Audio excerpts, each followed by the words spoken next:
Toujours Toujours en chômage partiel à la en maison. chômage? Oui. Ouais, ouais. Ça va, écoute, non? Mais ça va très bien. Ça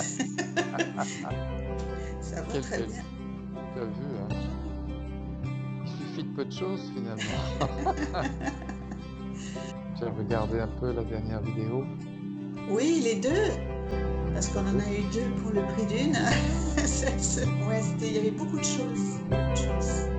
il y avait beaucoup de choses. Oui, c'est vraiment primordial de voir ça parce que on prend ça vraiment comme quelque chose de normal presque, de vouloir des choses. Et même on nous dit qu'il faut faire telle ou telle chose ou avoir des choses pour être épanoui, hein. On a ce conditionnement qui peut aussi nous pousser vers telle ou telle chose, sinon on n'est pas épanoui. Voilà, c'est des idées comme ça, des concepts. Bien, oui, c'est quelque chose qu'on nous a mis un peu dans la tête. Pour être quelqu'un d'épanoui, il faut avoir ceci, il faut avoir cela, tu vois, il faut belle Faut avoir voiture. un bon poste, un bon travail, quelque chose d'intéressant, parce que sinon, si t'as pas un job intéressant, bon, là, tu n'as pas de valeur en fait, c'est ça, c'est un peu ça. Tu sais, en Inde, il y a des castes. Oui, Mais ici, c'est un peu la même chose, hein.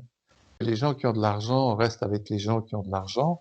il y a Et des puis voilà, classes. il y a des classes sociales, mais on voit bien que c'est un conditionnement social, on voit bien que ce sont des idées. Et c'est dommage parce que ça crée une espèce de discrimination sociale, on va dire. Et puis, il y a des barrières. Dans les esprits, dans les consciences, il y a des barrières. C'est une société qui s'organise comme ça et qui privilégie comment on pourrait dire, cette espèce de trame conceptuelle, tu vois, sociale. Et on entre là-dedans et on se déshumanise. Mais vraiment. Il y a vraiment des gens qui pensent être au-dessus, de au-dessus, et que les autres, c'est des pas grand-chose, on va dire. Tout ça parce que socialement, ils ont un niveau social ou des choses. Mais le Voilà. confinement a quand même montré qu'on a besoin de tout le monde et surtout des gens qui sont caissiers, qui rangent les produits dans les magasins, qui font des livraisons. On a besoin d'eux. Oui, on a besoin de mains, on a besoin de main-d'œuvre. Regarde, quelqu'un qui est architecte, c'est au niveau social, on peut dire. Mais s'il n'y a pas les ouvriers derrière pour construire ce que lui a projeté, les plans qu'il a fait et tout ça, qu'est-ce qu'il est? Ben, il est rien du tout. S'il n'y a pas une équipe autour de lui qui va monter les parpaings, qui va creuser des trous, qui va faire du ciment, l'électricien, des plombiers, qu'est-ce qu'il est, l'architecte? Voilà, on valorise un petit peu les gens qui ont de la matière grise. Voilà. Bien, pour avoir une certaine expérience, c'est sûr qu'il faut faire des études. Alors, bon, il faut se donner un petit peu de mal, c'est compréhensible. Mais parfois, c'est un peu trop. Ce qui est rigolo, c'est que c'est très différent dans certains pays. J'ai mon neveu qui habite en Australie. Lui est un Français donc expatrié et qui se retrouve dans une société où il serait plutôt du côté des têtes pensantes. Il est parti avec un bagage d'ingénieur, il fait sa vie là-bas, mais les Australiens ont horreur des bureaux.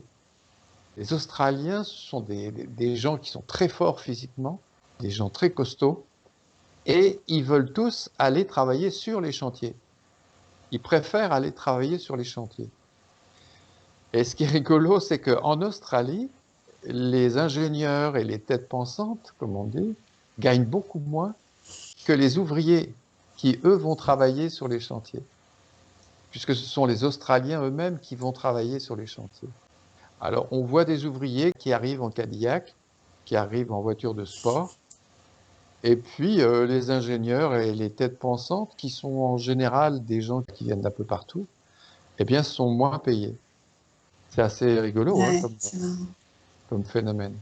Alors qu'ici, eh bien, bah, les gens qui sont dans les bureaux, qui Ce sont les têtes pensantes. Bon, ils ont certains privilèges, on va dire. Mhm. Bon, bah, c'est bien, tu as vu la finale. Et c'est comme, c'est incroyable, et c'est comme tu es dedans. Donc, c'est parce qu'on a l'habitude d'aller à Monte Carlo, ici, c'est tout à côté, et on a chaque année, on va regarder le match. Les Euh, souvenirs, c'est comme tu es dedans.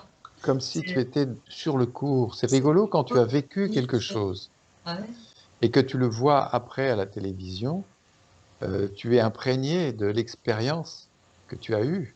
que tu as dit, c'est Et vraiment. quand tu regardes, tu ressens l'air, tu entends les petits pas, le crissement des baskets, la frappe des balles, les joueurs qui... Et plus, comme il y a des souvenirs, un souvenir du cours, un souvenir, il y a cette sensation que tu as vu, que tu as marché. Ouais, ouais. Oui, si quelqu'un n'a jamais été dans un endroit et qu'il voit un reportage à la télévision, c'est pas pareil pour celui qui a été à l'endroit, qui a vécu des choses et qui voit le reportage. Toute son expérience, alors c'est la mémoire hein, qui est là, on le vit dans une autre dimension. C'est beaucoup plus vivant. Je pense à des documentaires qu'on voit sur les îles, par exemple, des documentaires sur le Tibet, sur quelqu'un qui a vécu l'aventure, et qui l'a filmé. Quand il revoit les images, pour lui, il est imprégné, c'est autre chose. Vous voyez, il y a quelque chose dans la sensibilité, dans le ressenti. Vous voyez, on vit la chose très très différemment, très différemment. La proximité d'un lieu ou de personnes, c'est très différent que de se voir même par Skype. C'est très différent. Il y a une vie et un rayonnement qu'on n'a pas par téléphone ou par Skype. C'est déjà bien de se voir. Mais c'est pas pareil quand on est vraiment à côté de la personne. Par contre, après, quand on se voit par Skype, il y a quelque chose en plus. Il y a la mémoire de l'expérience qui est là. Il y a quelque chose d'autre. J'ai posé la question tout à l'heure à Pascal si elle avait vu les dernières vidéos qui sont sorties sur YouTube. Tu as regardé un petit peu les vidéos, toi aussi, Irina? Moi, j'ai regardé aujourd'hui et j'ai bien écouté. C'est vraiment, ça éclaire beaucoup de choses. C'était un peu bon, bizarre tout ce que j'ai dit, qu'il faut faire vraiment les enquêtes et on doit devenir le témoin pour voir plus clair et pour être plus stable. Peut-être vraiment il faut faire une enquête et de Ouais. bien regarder plus lucidement et clair. Oui, il y a une chose surtout que tu as dit qui est très juste, qui est profonde, je trouve. Tu dis, on se réunit, on parle et on partage ce moment. Vous voyez, on essaye de mettre de la lumière dans notre vie, mais quand la discussion sera finie, vous serez seul. Vous serez toute seule face à vous. On peut être en harmonie avec des gens, mais c'est quand on se retrouve seul et qu'on est face à soi-même qu'il faut être dans l'éveil afin de voir ce qui crée une désharmonie. S'il y a une désharmonie, il est vrai qu'après la discussion, on éteint l'appareil et puis on est seul face à soi-même, face à ses problèmes, disons. Avant, tu ne peux pas saisir quelque chose de plus important. C'est comme autour de toi, il y a beaucoup de choses. Il y a beaucoup de choses et pour voir clair et lucidement, tu ne peux pas saisir quelque chose de plus important. Et maintenant, à partir de nos discussions, il y a quelques supports. Il y a quelque chose en toi qui t'aide Oui, pour regarder. Oui, Qu'on il y a a, quelque oui, chose. quelque chose qu'on a intégré. Il y a oui, quelque chose, qu'on oui. qu'on a intégré et c'est comme une aide. Eh oui. Oui, c'est une aide parce que, bien, on voit le monde à l'extérieur, mais on sent des choses à l'intérieur. Mais comme on a commencé à en parler, on a commencé à porter notre regard, bien, on comprend que l'extérieur, c'est l'extérieur, mais on comprend qu'il y a des forces en nous et que ces forces elles veulent quelque chose de l'extérieur, sur l'extérieur. C'est ça qui va créer un genre de frustration, de désir, de conflit même, parce que l'extérieur ne répond pas toujours à nos désirs, toujours Et assez fort. c'est tourné, et maintenant, ça commençait à voir que l'intérieur, il y a quelques stabilités. Ah, C'est pas tout à fait, mais c'est quand même, il y a quelque chose qui est vraiment stable. c'est ça. Oui, il y a une stabilité. À l'intérieur de tous les êtres humains, il y a une stabilité. Il y a quelque chose de très paisible, de très stable. Et on va commencer évidemment à faire la différence, à apprécier, voyez, les moments où c'est stable, où il y a une paix à l'intérieur, et les moments où il y a quelque chose qui vient nous titiller, ou les moments où une force vient, une pensée, un désir ou quelque chose, vous voyez, le mental qui est là et qui tourne, et les moments où on a la chance d'être dans une paix toute simple, qui est là et qui ne demande rien, vous voyez. Et on va faire la différence maintenant entre ces moments de paix où on peut se promener dans la rue, regarder le ciel, les voitures, les gens, avec un réel calme à l'intérieur. Et ce calme va permettre d'apprécier les choses d'une autre façon, voyez, sans avoir un mouvement de préhension sur l'extérieur. On va être dans un état de vacuité, de liberté qui est très agréable, vraiment. On ne demande rien. On peut se promener dans la rue et vivre la rue de différentes façons. La même rue, voyez. On peut être dans la rue avec une tête chercheuse et ceci et cela, on cherche même le regard des gens, ou alors quelque chose qui va m'exciter, voyez. Et puis on peut vivre la rue d'une autre façon, où on est vraiment libre d'une suggestion à l'intérieur de soi, d'un désir, d'une recherche, d'une force qui cherche quelque chose. Voyez, les forces, ce qui nous pousse, cherche quelque chose. Comme on a dit qu'il faut, c'est bien de regarder en globalité, c'est ça? Oui, oui, il y a un moment où on peut voir la globalité de la rue telle qu'elle est, sans rien chercher, sans rien voir en particulier. Bien, ça peut être des gens qui passent, ça peut être une dame avec une poussette, ça peut être un vieux monsieur, ça peut être ah bien, on regarde le vieux monsieur, on regarde la dame avec la poussette, Et c'est comme tu c'est regardes tout. la globalité, c'est comme il y a quelques libertés à l'intérieur. Exactement. Si tu ne s'accroches pas de quelque chose, si tu s'accroches, c'est comme toi, tu es déjà appliqué de quelque chose. Et si tu regardes juste comme ça, comme en globalité, tu es libre. Oui, oui, c'est très juste ce que tu dis, parce que euh, la globalité prend en compte l'espace, tu vois. Lorsque vous êtes dans la rue ou lorsque vous êtes même chez vous, mais que vous preniez en compte l'espace, dans lequel vous évoluez, eh bien l'espace fait partie du champ de votre conscience. Et ça met de l'espace dans votre conscience, voyez. Pourquoi on se sent à l'étroit parfois? Parce qu'on oublie l'espace. Et l'espace fait partie de notre vie, voyez. Quand vous vous promenez dans la rue, vous êtes en relation avec l'espace. Alors vous allez voir qu'à l'intérieur, il y a quelque chose qui est spatial aussi. Vous vivez l'espace, voyez. Vous vivez l'espace, vous vivez le ciel, vous vivez la rue dans sa globalité, comme tu dis. Il y a quelque chose qui est très agréable là-dedans. C'est comme j'ai aperçu, c'est même tu es dans les rues ou à côté de bord de la mer, il y a les enfants qui crient et, et tu commences à faire attention et C'est comme elle commence à crier, ça te dérange et tu commences à s'énerver. Ben, si hop, tu fais un petit recul et tu regardes comme en globalité tout, bon, bah, il y a la mer, il y a la plage, il y a les enfants qui crient et ça te ne dérange pas.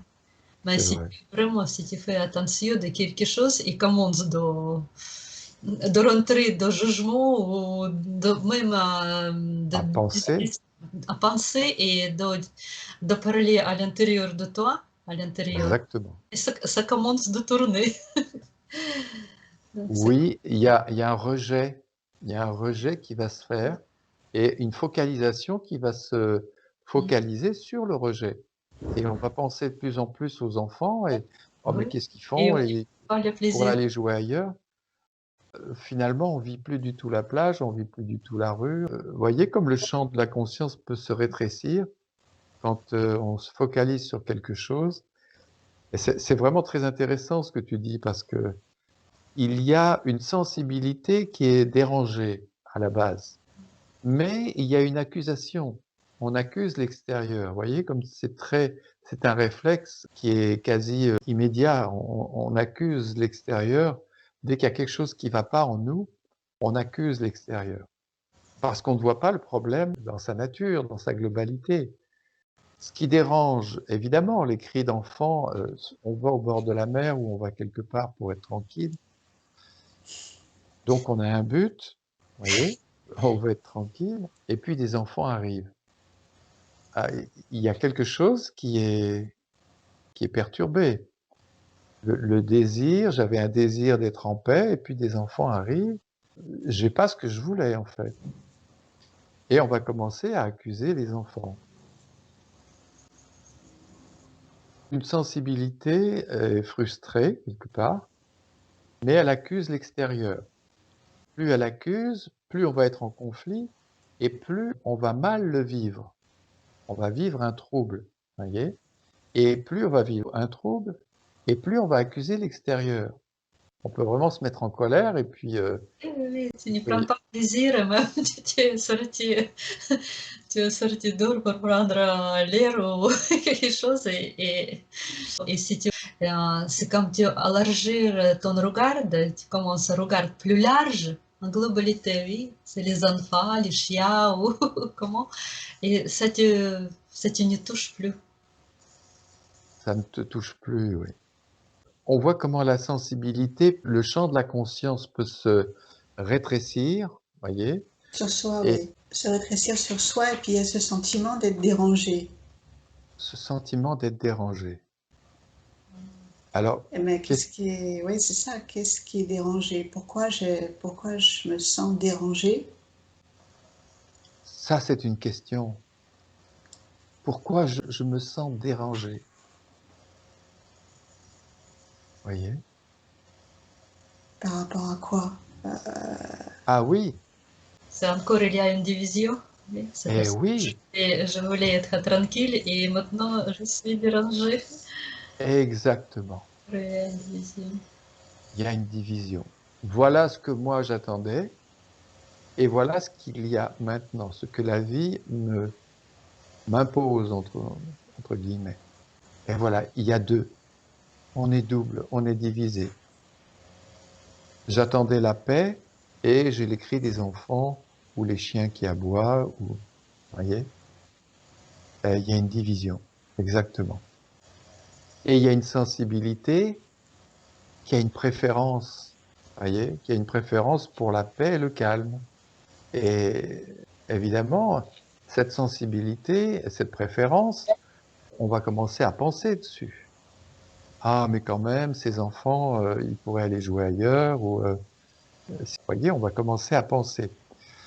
Et le rejet va s'intensifier. C'est très juste. Dès qu'il y a quelque chose qui ne va pas en nous, voyez la division. Tu l'as dit d'ailleurs, Pascal, c'est par rapport à quoi? S'il n'y a aucun rapport à quelque chose, on vit la chose et puis c'est tout. Maintenant, si les enfants crient trop fort, bon ben on s'en va. Mais à l'intérieur, ça peut rester très calme. Dans un désir, quand je désire quelque chose, je suis divisé. Il y a ce que j'attends et l'objet de mon désir. Et voilà, ça fait deux. On est divisé et la souffrance est là. Alors, qu'est-ce qu'on attend? Eh bien, on attend l'union dans un désir. On attend de s'unir à l'objet que l'on désire ou à la personne que l'on désire, voyez? Mais tant que l'union n'est pas faite, tant qu'on n'a pas réalisé l'union, eh bien, on est dans la frustration, on est dans la division et dans l'attente. Voyez comment les choses s'organisent. Mais ça m'arrive au parc aussi. Parce qu'au parc, alors je vais au parc le matin et au parc, normalement, voilà, il y a les oiseaux. Mais là, il y a les travaux et puis il y a les jardiniers qui sont là. Alors ils viennent, ça coupe dans tous les sens, ça plante, ça déplante, et c'est un grand parc. Alors il est très entretenu. Il y a plein de petits jardins différents, donc c'est du boulot, du travail toute l'année à entretenir ça. Donc il y a le souffleur de feuilles qui est là. Il y a de l'autre côté, ils sont en train d'élaguer les arbres. Donc il y a un boucan le matin. Et donc j'arrive au parc, voilà, les petits oiseaux, on les entend pas trop, quoi. Donc oui, mais c'est même drôle, quoi, parce on vient pour avoir du calme dans un parc avec plein d'oiseaux, plein d'arbres, et on les entend pas parce il y a du Bravo, bruit, il y a des travaux. Si tu veux le calme extérieur, c'est difficile. Hein. faut pas aller au parc.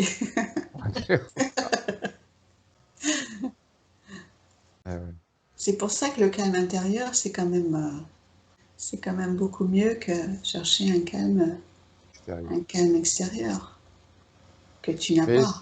c'est toi quand même qui disais une fois, il est vrai que le calme de la nature, c'est quand même quelque chose. On parle de se ressourcer quand on va dans la nature, mais c'est vrai, on a besoin de ce calme. Enfin bon, tout dépend de. On parlait du niveau d'évolution. Il y en a qui veulent de l'excitation, il y en a qui veulent du bruit, il y en a qui veulent de. Bien. Ils sont dans une phase d'excitation.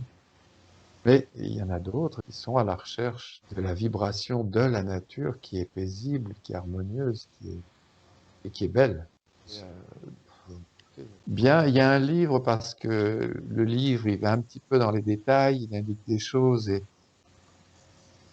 à partir d'une discussion simple, mais voyez comme une discussion peut être très intéressante. Si on regarde même la nature en globalité, ça peut nous donner plus de calme à l'intérieur. Exactement. Et c'est aussi, ce qu'il y a aussi, c'est cet rapport, si on regarde en globalité à l'intérieur, si on ne focalise pas sur quelques problèmes, si on regarde en globalité, ça donne aussi plus de calme. Exactement. Oui, on sent que tu as perçu quelque chose là. Il y a vraiment quelque chose que tu as perçu, tu emploies le mot globalité. La présence, c'est une globalité. C'est vivre dans une globalité. Le mot est explicite et il veut dire on englobe tout. On englobe l'espace, on englobe le corps, on englobe les autres. Il n'y a plus de focalisation particulière sur quelque chose. Et notamment sur le mental. Quand on est dans notre mental, si vous faites attention, on voit bien qu'on passe d'une pensée à une autre et on est toujours en focalisation. On est toujours pris dans le mouvement du mental, mais aussi dans le vécu du mental, dans ce que je vis de mon mental. On parle, pense, projette et on ressent. Et on passe d'une pensée à une autre. Et cette globalité dont parle Irina, dans cette globalité, si on vit la globalité, le mental est quasi absent. Voyez, tu es en train de découvrir que à l'intérieur de toi, il y a un espace et qu'il peut être parfaitement libre. Cet espace peut être libre, tout comme il y a un espace physique et on peut être libre dans cet espace physique. Mais on a un espace à l'intérieur et finalement, c'est lui le royaume, c'est cet espace à l'intérieur. Et c'est ce royaume qu'il faut libérer des forces. Vous voyez, on parle des forces, des désirs, on parle des troubles, de conflits, de réactions. Vous voyez, depuis tout à l'heure, on parle de ça. C'est cette dimension intérieure qui demande à être libre. C'est la sensibilité, c'est l'âme qui demande à être libre. Vous voyez. Mais cet espace intérieur peut être parfaitement libre. Et on n'a pas l'habitude de cette liberté. On n'a pas l'habitude de cette vacuité et de ce calme intérieur. Il peut même faire peur. On est toujours en parole, en mots, en pensée. Et ça, Irina, je pense que vraiment tu l'as perçu là, parce que tu emploies le mot globalité et tu l'as employé pour l'extérieur, mais pour l'intérieur. C'est pourquoi je demande, est-ce qu'il y a lien aussi? Mais oui, la conscience est un espace. Vous voyez, si on pose la question, qu'est-ce que la conscience? Elle est d'abord un espace. Vous êtes spatial, vous êtes un espace. Et dans cet espace, des choses apparaissent et disparaissent. Voyez. À cette seconde, nous vivons cette conversation, mais tout à l'heure, votre conscience sera toujours là, l'espace sera toujours là, et vous vivrez autre chose. Et vous vivrez autre chose. Voyez, la conscience, l'espace, il est toujours là, toujours à même de vivre quelque chose d'autre. Voyez. Mais l'espace, lui, c'est toujours la fondamentalité de la conscience. Pensez à une chose, vous allez vivre la chose à laquelle vous pensez. Mais où? Dans un espace. Un espace vivant. Puisque ce que vous allez penser, vous allez le vivre, vous allez le ressentir. Et puis vous allez penser à autre chose. Et vous allez vivre autre chose. Mais l'espace, lui, est toujours là. Il est immuable, il est absolu même, je dirais. C'est votre être absolu qui vit tout ça. Voyez. La dimension intérieure va devenir, c'est de la magie. C'est véritablement de la magie. Vous vivez cet instant maintenant, et tout à l'heure, vous vivrez autre chose. Bien. Mais l'espace est toujours là. Voyez, l'espace de vie, votre être est toujours là, à même de vivre autre chose. Lui ne change pas. Il est absolu, il est éternel même, je dirais. Vous voyez? On touche à l'éternité, là. On entre dans l'éternité. Mais ça peut paraître un peu fort parce que on est tellement identifié au corps qui va vivre, et qui va mourir, qu'on se dit, mais l'éternité, ça n'existe pas. Eh bien, rentrez dans votre être absolu et vous devenez éternel. L'être absolu sera toujours l'être absolu et il est éternel. Chaque individu a des véhicules et ces véhicules, eux, ont un début, un apogée et une fin. Voilà, comme le corps physique. Tout comme les sentiments, comme toutes les sensations. Vous voyez, tout ça, c'est quelque chose qui passe. Mais la conscience, elle est toujours là. Vous serez toujours là à même de vivre autre chose, voyez. Votre globalité vivante, votre être intérieur ne change pas. D'ailleurs, quand on a une conscience, mais c'est vrai qu'on ne vient pas avec notre mémoire, on ne vient pas avec nos souvenirs, on ne vient pas avec tout ça, ça veut dire que c'est mort, enfin, ça veut dire que ce n'est pas, c'est pas des choses qui restent, sinon on viendrait avec, sinon on renaîtrait avec notre passé. Si c'était des choses qui étaient vivantes, la mémoire, les pensées, tout ça. Enfin, je sais pas, c'est comme ça. Peut-être que Alors, tu as raison, c'est mort, c'est du passé. Mais la chose qui reste néanmoins de notre passé, c'est la résultante, le fruit de l'expérience. Ça, nous le gardons. C'est très peu de choses. Une expérience que nous faisons dans une vie peut nous apporter un petit fruit, si tu veux, quelque chose qui fait qu'il nous a marquées et que nous avons assimilées et que nous gardons en nous. Ce qui va conditionner notre chemin, le chemin qu'on va prendre. Ce qui va faire que tu vas être un être nouveau, avec un petit fruit nouveau. Et tu as raison, ces petits fruits que nous allons récolter sur le chemin de nos expériences va à un moment donné nous amener à l'expérience suprême, c'est-à-dire l'expérience spirituelle. On peut faire vraiment d'innombrables expériences. On récolte des petits fruits durant ces expériences, durant ces vies, mais à un moment donné, ça nous conduira à nous poser la question, mais qui suis-je? Et ça nous conduira à nous tourner vers la vie à un moment donné. Tous ces gens qui cherchent de l'excitation, on peut se dire, mais quand même, ils font du bruit, ils s'excitent, ils veulent du moi, ils veulent des intensités, de la puissance, choses comme ça. Mais il faut bien qu'ils passent par là pour, à un moment donné, vivre une certaine désaffection vis-à-vis de l'intensité et commencer à réclamer de la paix, à apprécier la paix et à se tourner un peu plus vers la paix. Donc on peut vivre frénétiquement pendant une certaine période de notre vie, mais il y en a qui ont besoin d'excitation toute leur vie. Ah, ça veut dire qu'ils sont dans une phase d'excitation et qu'ils doivent expérimenter l'excitation et que même dans une autre vie, ils auront encore besoin d'excitation. Il y a des gens On qui faire sont... le tour, quoi. Voilà, il faut faire le tour. D'aller Mais jusqu'au... il y a des gens qui font l'expérience de l'excitation, mais ça ne dure pas. Ils font le tour de l'excitation, prennent du recul vis-à-vis de l'excitation et leur sensibilité n'est plus trop en accord avec les intensités, les excitations, la musique forte, la fumée, l'alcool, vous voyez, les choses intenses, quoi, voilà.